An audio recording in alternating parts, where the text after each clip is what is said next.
All righty. Hello, everyone. Welcome. Good evening. This is John Henry Soto here, along with Mr. Jorge Batista.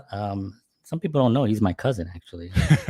Grew up with this knucklehead, but here. We are. We're really excited to be here this evening, and there's our face. Hey. And I forgot my hat, George. Oh my God. That's all right. As long as they listen, as long as they know that I got the looks in the family, that's all they need to know.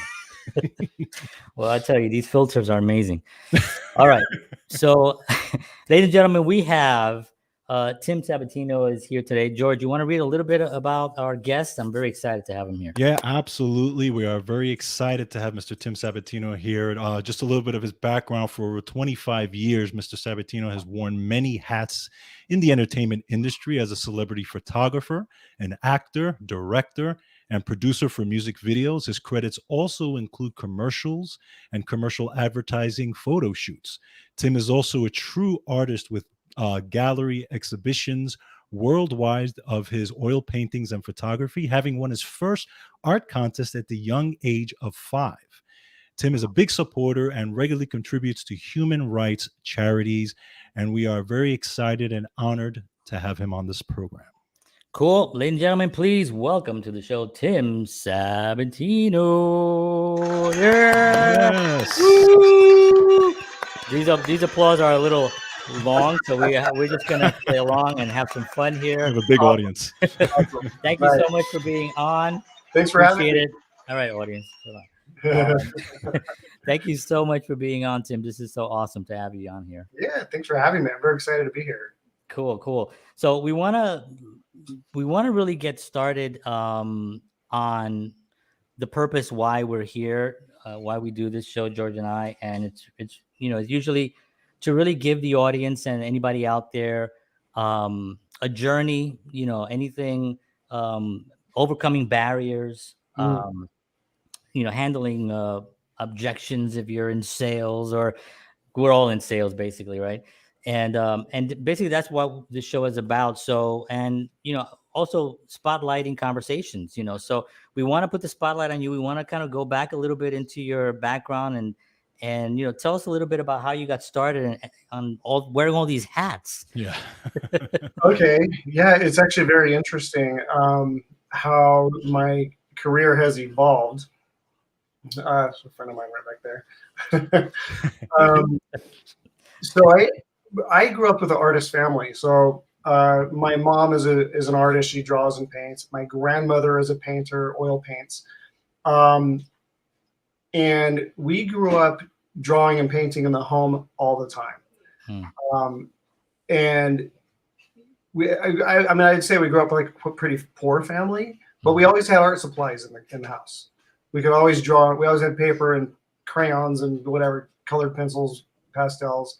We were always at the table drawing together as a family. Oh, that's so cool. And that was always very natural for me as well. And I loved it so much that I took every art class in high school and college. I did get my college degree in fine art.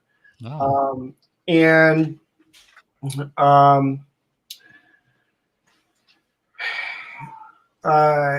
so then as I'm going through, sorry, I got a bunch of interruptions. I have 2 kids and a cat, so I know that. So then straight out of high school, I joined the Navy. I was gone in the Navy for 4 years. And I joined the Navy so I could travel the world and so I could have money for the GI Bill for college. Came back, went to college, but that wasn't enough to pay for college. So I got a job at the local camera store because I was just fascinated with cameras and fell in love with photography. And that became my career. I sold cameras for 7 years. Oh, wow. And I became a pro medium format and large format camera specialist, which also included studio lighting. So after selling every studio lighting company, everything that's manufactured pretty much on the planet, because I worked at the biggest camera store in LA, Sammy's Camera. So that led to photography. I fell in love with photography. And next thing you know, I was like, I love this, and I became an independent photographer. Started in 1994 full-time. and I've been shooting since then. So being in LA, you know, it's all here. There's movies and television and commercials and music videos, and I really love LA. I love the fact that it is such an artist center for creative people. So I got into acting for a little bit. I was acting for about 15 years, and commercially, I did really well in commercials. So I was booking commercials, and then I started working as a DP, and that evolved into directing. And then so now when you're in LA, it's easy to work all the parts, all the right. You know, I've done producing where I would do, and I've done casting. So sometimes I've got to cast, you know, the actors or the models or the dancers or the choreographers or whatever's needed for the job. Yeah. So that acting actually got me into stunt driving, and because my agent would send me out on car commercial auditions all the time. There's always a car commercial. So the end of time, you know, for example, Toyota Camry, there's a new make and model every single year. So they're making new every year. All new commercials, yeah. Yeah. Yeah. So the casting directors would always ask me what stunt driving, because they would often want an actor who could also drive. So I went and I studied and I took all the stunt driving courses here in LA. There's a couple really good ones. And through the stunt driving, I got on a driving team, and next thing you know, I'm stunt driving in the movies and television. And it is so much fun. Yeah. And stunt driving, there's not enough work for that to be your full-time gig. So it's always a side thing. You know, well, I worked on Fast and the Furious. Driven in about 45, maybe 50 movies and television. But you don't work a lot. Like Fast and the Furious, we worked for 3 weeks. And movie's done. I've driven in about 150 car commercials. Over like 20 years. And a commercial you shoot in one day. Right. Okay. So you know you're rare, but some commercials are 2 to 3 day shoots. So that has evolved. Now, mind you, all these years I'm shooting photography as my bread and butter. Okay. My day job. My day job is photography. So I'm shooting everything: fashion, advertising, product, headshots, celebrities. You know, whatever. It's really all here. Yeah. It is really all here. I wanted to ask you, when you're in having the mindset of being open to things, I think that's something that I've run into a lot. I've always been that way. I'm like, oh, I like doing that. Or, I've kind of fallen. And sometimes you always hear somebody say, well, you got to pick one thing, you know what I mean? You can't just go around doing everything. Pick one thing, and I always hated that comment. I always thought, well, I'm a creative human being. I'm a creative spiritual being. I'm going to create wherever I feel that I want to create. Yes. Was that ever anything that was a challenge for you, or was it just like smooth for you and everyone else kind of gave you a hard time? Yes, 100%. I definitely have heard that many, many times over and over again. In fact, I heard that when I was working at the camera store and I was preparing to leave and go to be self-employed as a photographer, I heard from many, many people that you need to focus on one subject. You need to be, like, for example, a wedding photographer. Now, that is a genre that your wedding photographers are so much work and you're so busy that that's pretty much all you can do. Right. So I don't do weddings. I have shot them. I do shoot them rarely. It's usually a friend or word of mouth. It's, I have the weekend available and I can, it's very rare, but I do a handful of weddings a year. Yeah. But you can get sucked into that world, and then you don't have time for anything else. And so I want that. So I did take that as a challenge because I love to shoot everything. If you're a photographer, if you know lighting, right, if you can light something, you can shoot it. Right. So if it's a person, if it's a product, if it's a car, if it's interiors of a house, if you can light it, you can shoot it. If you know Yeah. your photography properly and you know the proper tools, you can do it. So I do think that photographers who do specialize in one category probably book more work in that one category, and that's probably what they want to do, and that's fine. Right. So, but it's I do love to do so much. Right. Producing music videos is a lot of fun. I love working with the musicians and creating and making this visual story to a song. Right. That is really fun. I love doing that too. And lighting is really, it's such a huge thing. And now with film, and if you can, like you said, if you can light it, you can shoot it. And I think it has so much to do with, people don't really realize how much it has to do with storytelling. Yeah. I mean, it is so important, and you're watching it and you shouldn't really know, the lighting, as a consumer, right? Yeah. But when you're lighting it, it's very, very, very purpose. George, you have a question? I'm sorry. Yeah, I was just curious because you actually go on and on. I know this guy just keeps talking. I'm telling you. So you were lucky that you actually grew up in a household that really household that they saw how art was so important to them, right? That's great. Now, so what would you say to someone who has that artistic vision and that creativity within them, but they're not in a household that's supportive of it, right? Because then you always run into like, well, yeah, you're not going to do that, for the rest of your life, or you got to go get a day job, that type have of thing. Have a plan B. So, right, exactly. So what would you say to somebody in that aspect? That is a great question. So, and I do run into that a lot. I work with a lot of actors who moved to LA to pursue their dream of acting, but never had support from their family. In fact, they had the counter support, the negative comments and stuff like that. So what I usually tell people who I meet like that is, I think that people who do have that support are very lucky, and the people who don't have it, they need to not be a effect of those people, even if it's their mom and dad, if it's their parents, if it's their best friend, their spouse.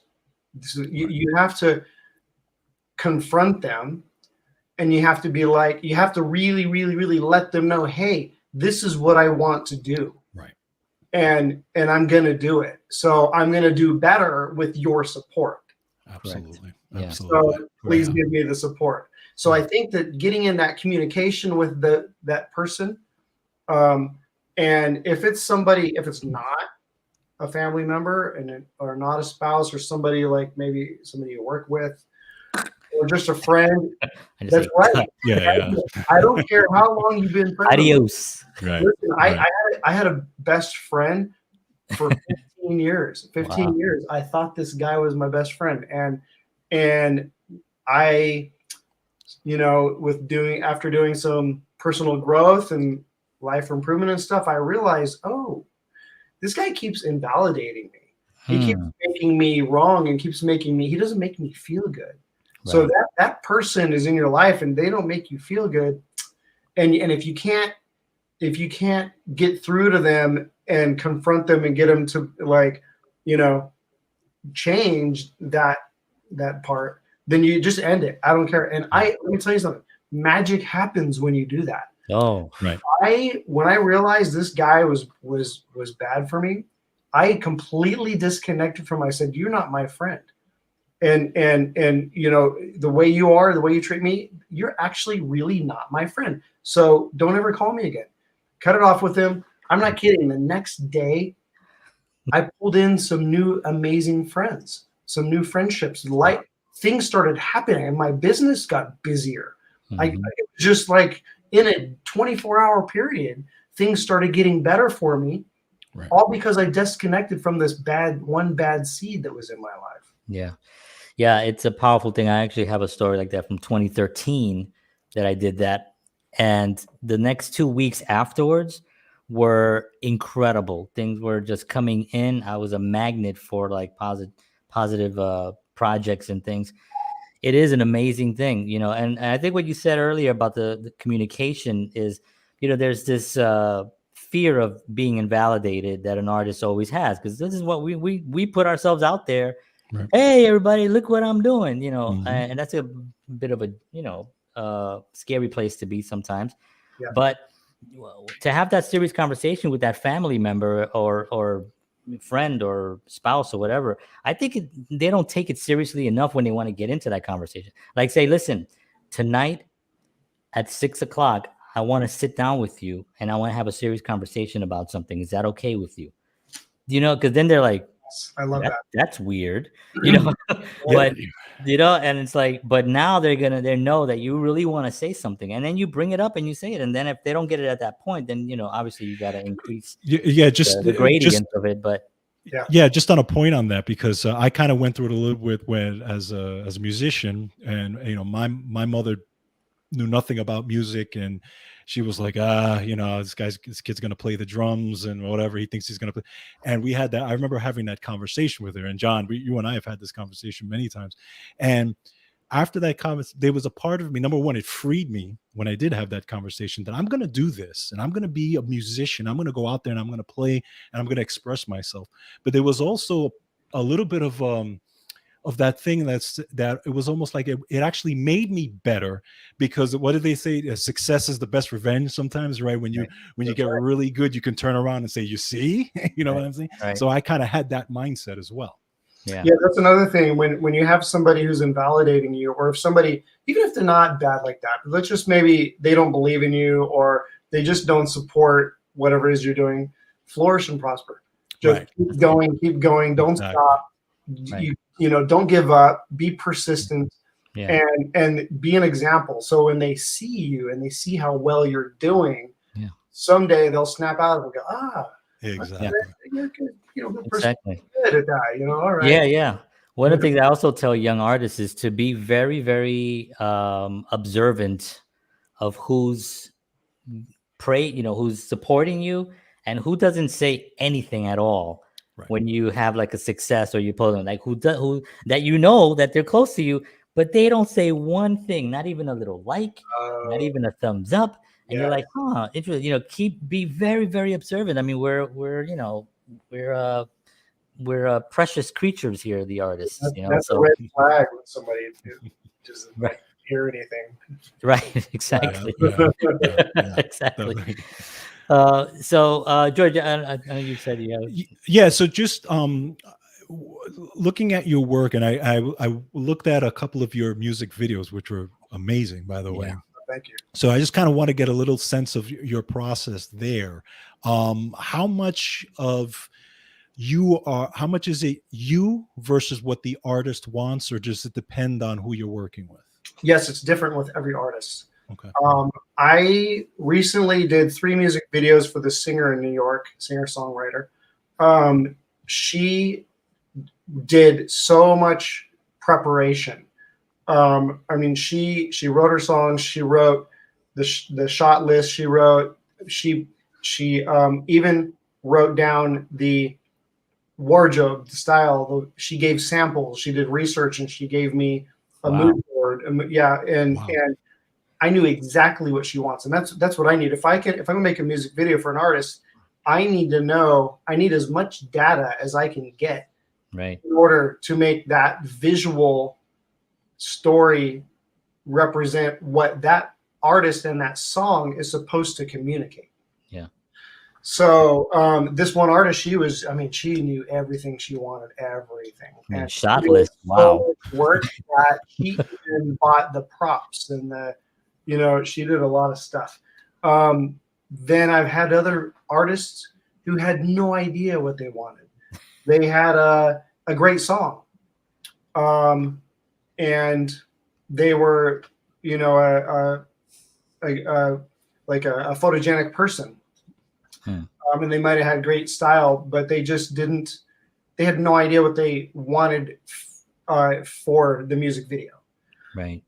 So I have meetings with them. I go over ideas, I do research, and I usually put together a little mood board or a little storyboard and present them a couple ideas, and we might make changes and adjustments and this and that.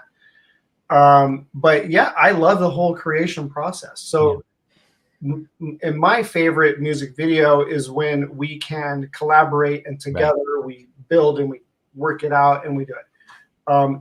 Sure, you know, if they know everything they want and I'm just basically making exactly what they want and they already know what they want, that's fine too. It's all fun, but I do really enjoy the creation process. Yeah, it does get actually interesting when I've directed a few music videos, and when I've had the same situation, there was like nothing on the table, you know, or even something that really made, like, I want a helicopter to drop me off on a rooftop, and then I'm like, all right, what's your budget for this? You know, Yeah. you know, that kind of thing. And then there's others that come with full ideas. But I like the fact when I hear the song, I think in images. Like my mind just always is that way since I was a kid. So even when we play music, I'm thinking, I played with George in a band for many years and stuff, and we recorded albums and all that. That's cool. And so I always thought in the image first, you know, or the song gave me the image of what it is. So do you, when you hear a song, does it something boom, snap, like automatically you're like, this is the feel and this is what it should be. I'm going to present this. Yes. Yeah. Often. Yeah. And sometimes I have to listen to it several times, but yeah. You know, I'll hear something. So I always ask the artist to send me the song, like the lyrics. So when I hear it, and then I can also read it and I can see, and then and I always have the artist tell me in their own words, what is this song supposed to communicate? What do they want it to communicate to their audience? Right. And then I think with that, and then I listen to it, and then I start taking out notes and start creating and start putting together ideas, and then present it to them, and then we go back and forth and come up with a little visual story, and then we go shoot. Yeah. I made the mistake of asking a hip hop artist once what he wanted the audience to get from it, and it was not really. I shot it, but I had to be like, all right, let's try this idea, and it went well. It went well, but it was a little bit. Woo-hoo. So I want to talk a little bit about barriers that come up, and we kind of like touched upon it. Was there ever a time where you ran into a barrier that you kind of said, I'm done? I definitely have ran into barriers, but I definitely have not come close to giving up. Good. And that could just be my personality, stubborn. You know, I would say, I mean, I remember as young as like maybe the 8th or 9th grade, having problems with the other kids in school because I was the weird guy. I was the weird artist. Right. I definitely have always been very creative and artistic, and I would dress artistic, and I would, I was definitely a little bit different, not your average, So starting then and going all the way up until my 30s is when I really got some attacks. I think it was when I was doing really well. Wow. Of course. Yeah, right. So when there's times that I would really like do some like really explode. I had art. I had this amazing art show in Malibu. My paintings, I had a whole collection of paintings that were in this restaurant, this famous restaurant, Casa Escobar in Malibu, that I kept selling, and I kept getting commissions from these celebrities and these people in Malibu. And the restaurant owner extended my exhibition from 3 months and kept extending it, and it ended up being there for 2.5 years. Wow. Yeah. That's like unheard of for like a restaurant. Like, yeah. So for all the artists out there, I recommend hit up restaurants, because you have a regular new clients, people coming in and out. There's always people in there seeing your work, and they get free art in their restaurant, and then put a little, sign so they know that it's for sale. At that time period, which was around 2005, right around 2004, 2005. There were some people, and a lot of these were people who I thought were my friends. And things, like rumors start getting started, and then there's, people start. I don't know. I definitely got attacked. Right. By people who just didn't want me to win. And this has gone off and on throughout my life, and as I've gotten more experience and learn how to handle it, it's less. I mean, well, it's less. It has a less effect on me. Right. It still happens, but now I'm very aware of it and aware of these kind of people, and when something is happening, I know how to get rid of it. Yeah. And it's part of the awareness also that I was talking about earlier. Be aware when you're really doing well and who attacks you, because that means that you're doing well. Yes, that's right. Keep going. And really pay attention to who your friends are. Oh, man. Like pay attention to, the way they treat you, if they support you or not, the things they say, because, people can say things that right they have an undercut. Right. That's what I was gonna say. That it's sometimes it comes in this weird flow, like they're trying to help you, and it's like, listen, I don't want you to get hurt, but a lot of people don't make it, so I don't want you to hurt. I want you to be safe. So why don't you kind of chill out on that a little bit? Yes. Come work with me down at the A&P.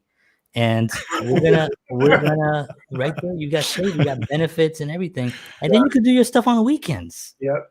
And if somebody listens to that, they'll be like, well, they're really looking out for me, and don't realize that there's a knife going into your soul. I've heard so many times, stop working so hard. Oh, I hate that one. I did a whole talk on that on one of my shows on just that line alone, because it's so suppressive. It's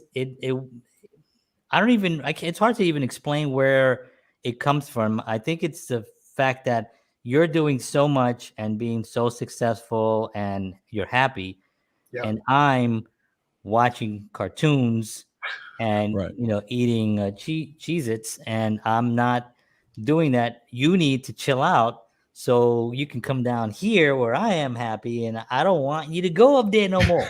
Yep. And that part of it is always like, but yeah. So let's just also, there are wonderful friends out there also. And when you find those really good friends, are the ones that you keep them and shower, give back, that exchange in and hold on to those friends. Shower them. And it doesn't really take a big group. It's like it takes a good amount of, like, I don't know, sometimes it could be the one person, one real person that's just supporting you. You don't need to, because Facebook and all these platforms kind of make you think that you need to have like 1,000 followers, 10,000, 1,000,000 followers. You really don't need that. That's right. It's just how you feel and the people that are closest to you and the work that you're putting out. So that's pretty cool. Yeah. Absolutely.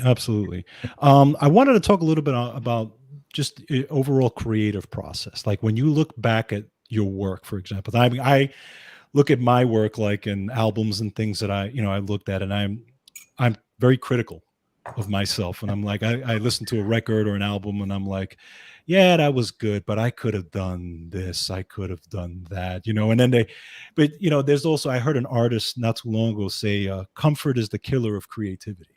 Right. So I've never been really comfortable. I never wanted to be comfortable with my stuff. I always wanted to bring it to the next level. So when you look at your work, how do you look at it? So I don't do that. Okay. I love what I do so much that, and I know, and I have gotten stuck on, for a painting, for example, I would start a painting and I would paint it and I would sit there and I'd let time go by and I'll stare at it and I'll be like, I'll make some changes and I'll be like, okay. That's what, no, I could do this, make more change, more adjustments, or add to it. Oh, I have this idea and I'm changing it. And the next thing you know, a year has gone by. And this is a true story. And I could have painted so many other paintings. I could have done so many creative. So my point is, like, I don't want to miss out on the time that I could have been applying to more art. Right. And this goes for anything: music videos, directing, editing. Because you can do that. You can get really sucked in when you're editing a music video. Yeah. Oh, definitely.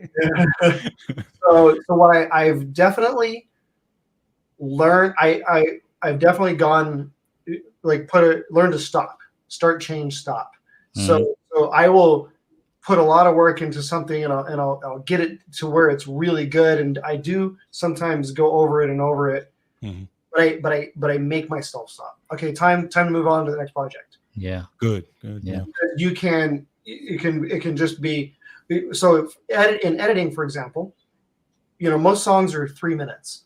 So you can go over it and over it and over it and over it, and then you can stop, and it can be great. And then a week can go by. I mean, I got a new idea. I could go back and I can edit it again. And then when you're editing, and then next thing you know, you're just spending so much time making these fine little tweaks. Yeah. Right. When you know what, it was great already. Right. Sure. So yeah, I try not to let myself. I love most of my work, and I know that I can always do it better. I can always and I do get ideas when they're done. I can finish something completely, and then time goes by. And I'm like, what if I did that? I couldn't. But no. I'm going to move on to the next project. Yeah.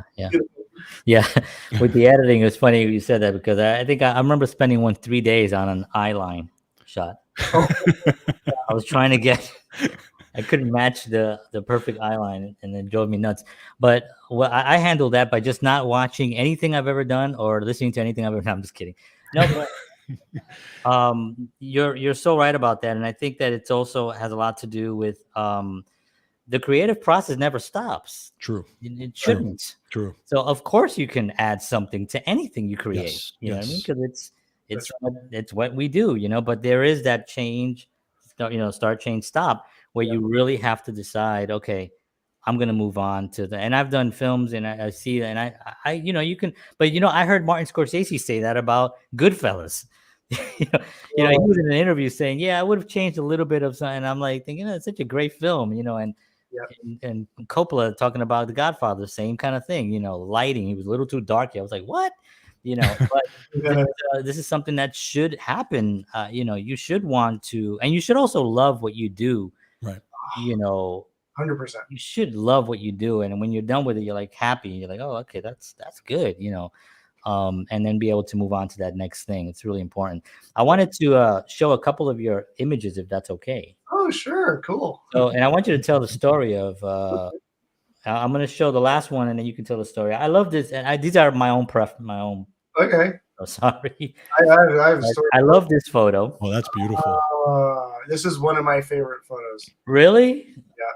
I love this photo. I was looking at this for like 20 minutes, I think, the other day. Just a gorgeous. Can you talk a little bit about this? Yes. Okay. So that is that's Jimi Hendrix's apartment, first of all. What? Wow. I didn't know that. That's amazing. Yeah. I throw that in. I'm a guitar player. Hollywood. Wow. And the owner of the house is a fashion designer named Sue Wong. And she that's the clothing that she's wearing. And the model, her name is Dustin Quick. And so Dustin is actually a good friend of mine for almost 20 years, the model. And she introduced me to the fashion designer with, potential of connecting us so I could be one of her photographers. And she designs these gorgeous, these gowns that are just incredible. And she actually had a party at this house and invited me. And this I did become her photographer before this, but so Dustin and I got to shoot in this space. Wow. Just I mean, I saw that and I was like, this is it. I didn't even know Jimi Hendrix. I mean, yeah, good Lord. yeah. I love this shot as well. I love the shadows on her. Oh, that's awesome. And what city is this? This is downtown LA. Oh, okay. And this rooftop was my studio. Oh, sweet. So I had a rooftop studio for about 8 years, and it's east of LA. So you have the skyline. It's just east of the downtown. So you have that skyline. So right here, the sun is. This is in the late afternoon, like evening, and we're looking to the west, and so the sun is coming like kind of. It looks like this is winter time, and yeah, so captured everything like so perfect. Yeah, and she's a Russian model, actor. She's actually an actor and a model. And very cool for her PR. Yeah. Now I'm gonna show this one, then I'm gonna show the last one that I want to show. This is just for George and I because we were Chips fans. Oh yes. This was recent. Yeah. Really? Okay. I shot that in December. Oh, really? Yeah. Wow. Very recent. Yeah. He's so cool. Always a fan of that show. Growing up, he was like the guy. Yeah. So Eric Estrada was actually doing some charity work for the Way to Happiness Foundation. Oh, okay. And I was shooting for that charity, and that's how I got to shoot him. That is so excellent. Yeah. All right. So now you have to tell me how this came about. Yeah. Oh. All right. Now this is the best story. Yeah. Okay. So I've always been very spiritual in my whole life, and searching. And I have studied many religions, with searching for, who we are, what we are. And I used to be a Buddhist. Oh, okay.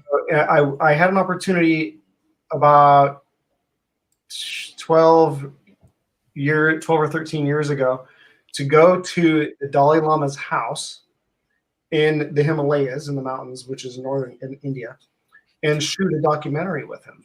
And I was a cameraman. Yeah. Wow. So I got hired by this production company to go there and do that. We spent 3 months there, and it was snow and cold, and we lived in a Tibetan apartment complex with all these Tibetans, and they're all monks and nuns everywhere. And I got to work with the Dalai Lama, and I ended up meeting him. And I have gone back and forth. I've been there many times over about a 7-year period. Wow. And I was recently there again a couple of years ago. And I got to photograph him. I have hours and hours and hours of video. I'm editing a documentary right now on him. All shot, and I have hundreds of photographs of him.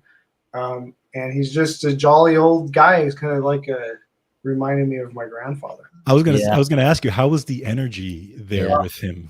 He is definitely a very big being. Yeah. That is for sure. He's full of love. He's kind. He's very intelligent. I think he speaks. He speaks like probably a little bit of 10 languages.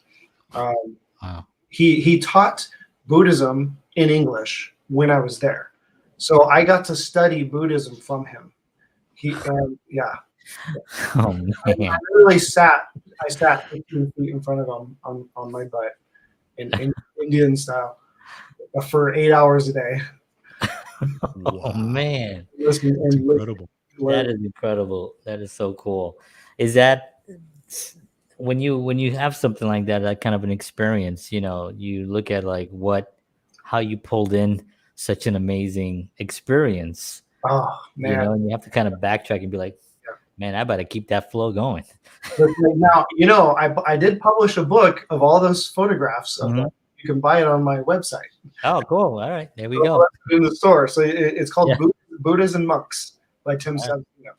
Awesome. That's great, Awesome. man. I'm gonna get that. George, you have a question? And I'm Yeah, gonna absolutely. So when you're, just curious, when you're photographing all these people, they're, I'm, I would assume that some of them, when they look back at that photograph, you've brought something out in them that they didn't see, right? Have you had artists look at you and say, "Holy cow, I'm looking at something that about myself that I haven't seen before"? Yeah, often. Yeah. That's one of the things that I love about photography is I get to work with all these people. It's these personalities and these interesting, most of them are other artists who I work with. And yeah, because now they're being photographed with my eye, and I give a lot of direction when I shoot. Photography or videography or music videos or commercials or I've done some short films. I have never directed a feature film. But yeah, so then they see themselves with my eye, and it's a great collaboration between director and actor or whoever they are, musician or whoever I'm working with. It's a collaboration between the two. So you're working together and you're creating together. It's never just me. It has to be. There has to be a strong communication going on between the two. Yeah. And then we have great images or whatever to as a final product. It's amazing. And, it's great. People keep hiring me, and I'm busy, and I love it when celebrities call me up because it's just it's fun. Yeah. One thing I want to ask you, I heard that your first one was Olivia Newton-John. Is that correct? Yes. How did you get that one? That's right. So that was word of mouth. We knew some of the same people. She was my first big A-list celebrity. Wow. And she asked me to shoot this album cover. And then we did that shoot. And then after this shoot, she asked me to shoot her tour book because she was getting ready to go on tour. This is around, I think it's 2006, 2005, 2006. She was going on tour. So I shot her tour book. And I shot 2 of her CD covers, album covers. And then she would ask me, I shot she had a party with, I forget his name, the guy who wrote a bunch of her songs, really famous songwriter who also she lived in Malibu at the time. He also lived in Malibu. So she asked me to shoot the party. I shot that, shot her family photos, I've shot her daughter probably 10 times. Wow. And who is also a singer, and I'm not sure if she's still pursuing that now. I haven't talked to her in a long time, but yeah. So when Olivia asked me to shoot her, that boosted my confidence tenfold. Yeah. It was amazing. It was just such a great experience, and she's a wonderful lady and obviously incredible. I would be in her living room hanging out. I've been over there many times now, and she would just be walking through the hallway singing. Oh man. Yeah, just maybe writing a new song and singing it. And she had a piano in her living room. So we sing, and I would just be like, "Wow, this is cool. This is so like surreal." So cool. After that, jobs just started coming in and coming in, and it had to do with my confidence, but also having an A-list celebrity in the portfolio definitely added to other celebrities wanting to shoot with me. So now I think I shot like 100 plus big celebrities. So. Yeah, I've seen and if anybody, not if anybody, please just go to the site. go to Sabatino.com. I'll leave that there for a minute. Check out the work because the photos are there, and they were. It was hard to pick the ones. I would have brought them all over, but the ones I picked were just, to me, were it's an individual thing, right? It's people see these things and they're like, whoa, So I wanted to ask you, because you said Olivia Newton-John kind of. I want to talk about leverage. I talk a lot about leverage, and sometimes artists don't really see that their work that they did could actually be utilized as leverage to get that next 100%. Yeah. And they don't really see. They kind of like, okay, well, no, I did that already, and I'm like, no, I that's great that you did it, and it's amazing, but Yeah. show it, and you're gonna get more work from it. Absolutely, and that is definitely a tool that I have used my entire career. Yeah. Especially after getting celebrities. I constantly outflow. I promote. I post on social media all the time. Yeah. Even, I shot Olivia, 15, 16 years ago. Yeah. Everybody knows who Olivia Newton-John is. So Mhm. I still post those from time to time. Sure. And plus, I'll go to the photo shoot and I'll pull out a photo that I've never posted before, photos that nobody's ever seen before, and I'll post those. Yeah. But that goes for all my work. There's some the fashion and headshots and just cool shots, pictures that I like. I'll pull them out and I show it off. Yeah. I am a show off. Right. Because that is how people know what you do, Right. and they know who you are, and then they might not like this photo, but they might like that photo. Correct. And then they'll call you up, hey, I need some pictures for whatever. Yeah. It's show business. That's show right. business. That's it. Right. Show your business, and that's how you get more business, by showing it. So that's always something that always fascinated me, is the leverage part. George and I, we talk a lot about that, because we're booking guests for our show, and we're like, every guest, you're like an amazing guest, and I'm like, okay, this is some leverage right here, let's use the leverage. Absolutely. And we go on, and I love that conversation. So what are you working on now? What are you planning? What's okay? I have some really big things happening with all of these different areas that I've been working on for in the entertainment industry for almost 30 years now. I am now starting a brand new production company with one of my best friends, who is now my business partner, Kristen Henry King. It's a commercial production company making commercials and music videos, and the commercials are the genres that we're focusing on is car commercials and lifestyle. Lifestyle definitely leaves it open. There's kind of a wide area there, but cars is my background. I've driven, I've done stunt driving and directed and acted in over 150 commercials. Right. Most of those are car commercials. 90% of those are car commercials. Wow. And so I have the knowledge with the driving teams and cars and all that, and how to shoot them and all that. Kristen, her background is she is an actor and now a producer for commercials. She's currently the face of Pepsi. She's here in LA right now shooting another Pepsi commercial. Wow. We're building our team. We have another producer on board, and we have our accountant set up. And so we're just basically joining forces in the world of commercials, which we love because it's fast paced. Yeah. Right. You can do a couple commercials in a week easily. I've shot 5 commercials in a day. Oh my God. Really? How is that possible? Oh my God. I did a Pontiac commercial as an actor. Yeah. And we did 5 different spots for 5 different Pontiac cars in one location, which was the dealership. Right. So that was really easy. Wow. Yeah. So, that's to give you an example. That makes it easy. Yeah.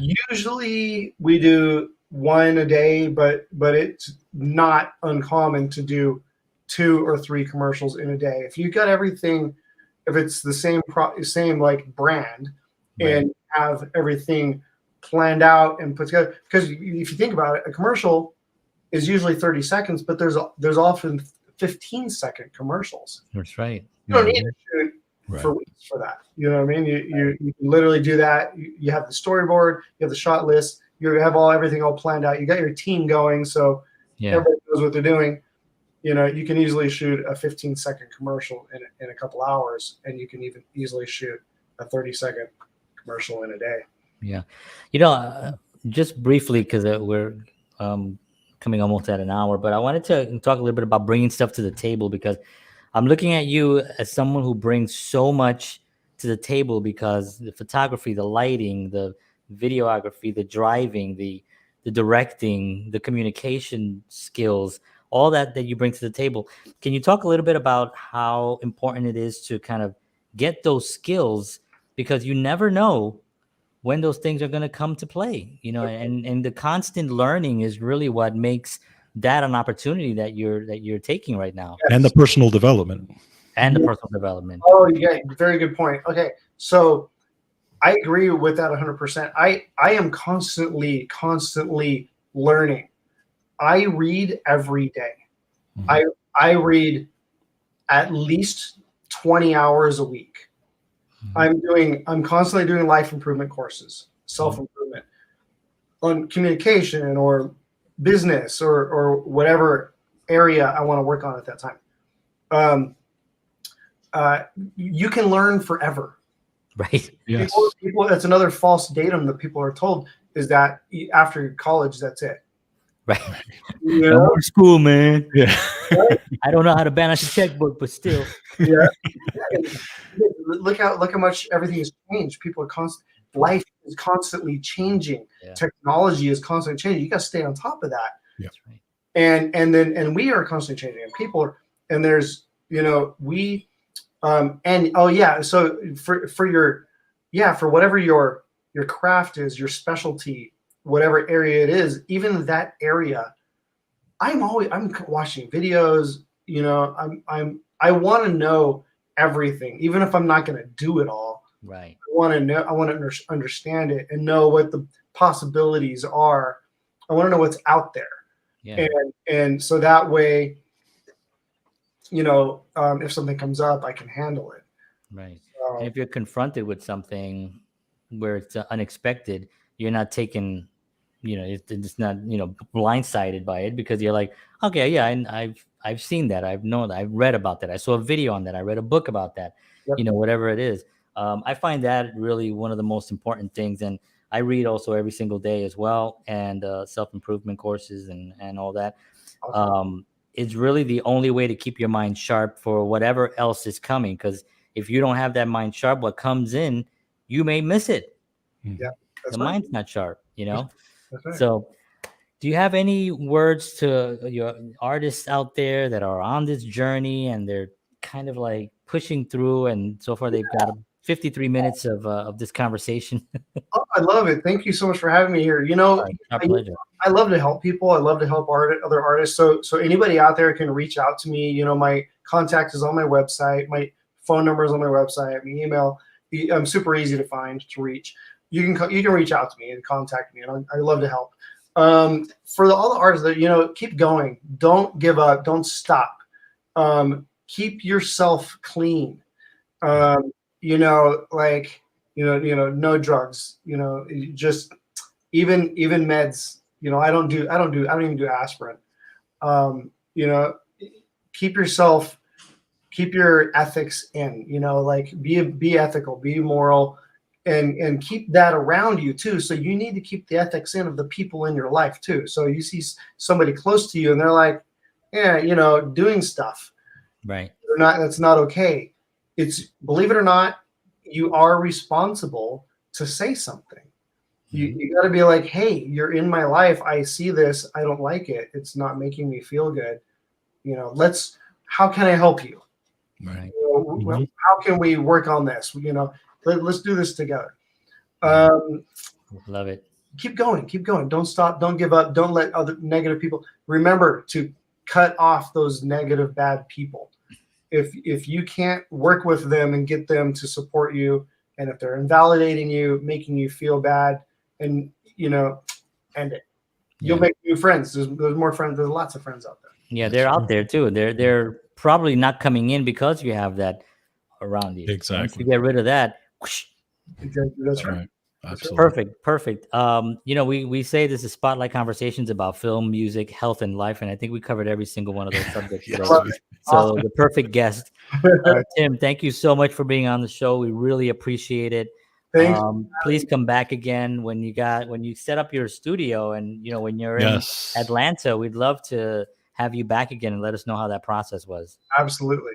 All right. Thank you so much. Okay. All right. That Wow. was awesome. What an amazing conversation. What an amazing person, huh? Yeah, man. You know, that's the thing I was saying before. You know, you got to be like water. You know, you got to be able to move around things and get opportunities and see the opportunities and try new things. And Yes. if it goes well, cool. If it doesn't go well, keep going. You know, and Absolutely. that's really the But yeah, message that we're always absolutely, and fantastic insights for the young artists out there, for any artist, just in general, you know, just to keep going. But it was fantastic. It was great. Love it. Love it. All right, folks. Thank you very much for tuning in. See you all again next week on Tuesday night, 7 p.m. Central, 8 p.m. Eastern Standard Time. We have Lee Haney, 8-time Olympia champion bodybuilder. You know, I was only 6 times. But he's going to be on the show next Tuesday night. So join us for that. Take care, everybody. George, thank you very much. Thank you, sir. And as always,